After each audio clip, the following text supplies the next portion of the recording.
కేంద్ర మంత్రి బండి సంజయ్కు మద్దతుగా వేములవాడ బీజేపీ సేనలు తరలి వెళ్లాయి. ఫోన్ ట్యాపింగ్ కేసులో విచారణకు హాజరైన కేంద్ర మంత్రి బండి సంజయ్కు వేములవాడ భారతీయ జనతా పార్టీ తరపున సంఘీభావంగా హైదరాబాద్కు తరలి వెళ్లారు. హైదరాబాద్లో సిట్ విచారణకు హాజరైన సందర్భంగా బండి సంజయ్కు నైతిక మద్దతుగా వేములవాడ నుండి పెద్ద ఎత్తున పట్టణ బీజేపీ అధ్యక్షులు రాపల్లి శ్రీధర్ ఆధ్వర్యంలో తరలి వెళ్లినట్లు పేర్కొన్నారు. గతంలో కేసీఆర్ ఆధ్వర్యంలోని పీఆర్ఎస్ ప్రభుత్వం మోసపూరితంగా ఫోన్ ట్యాప్ చేసిన వ్యవహారంలో బండి సంజయ్ వాంగ్మూలం కోసం సిట్ శుక్రవారం విచారణ చేపట్టింది. వారికి మధ్య పార్టీకి పట్టం కడితే వాళ్ళు వాళ్ళ కుటుంబ పాలనతో రాష్ట్రాన్ని దోచుకున్న వ్యవస్థ ప్రజలందరికీ తెలిసిపోయింది. ఇక ముందు కూడా టీఆర్ఎస్ పార్టీ ఆగడాలు కూడా ఎక్కడ సాగవని కూడా ప్రజలకు అర్థమైపోయింది. రానున్న సందర్భాల్లో రాష్ట్రంలో కావచ్చు, స్థానిక సంస్థల్లో కావచ్చు, బీజేపీకి ప్రజలందరూ పెద్ద ఎత్తున మద్దతు ఇవ్వాలని ఈ సందర్భంగా తెలియజేయడం జరుగుతుంది.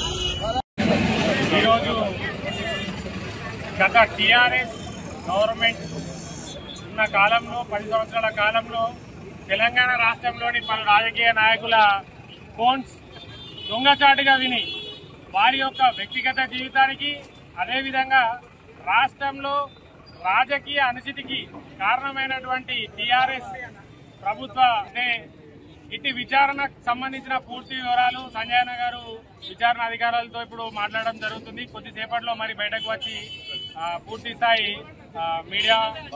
మీడియా ముఖంగా తెలియజేస్తారని మేము తెలియజేస్తున్నాము.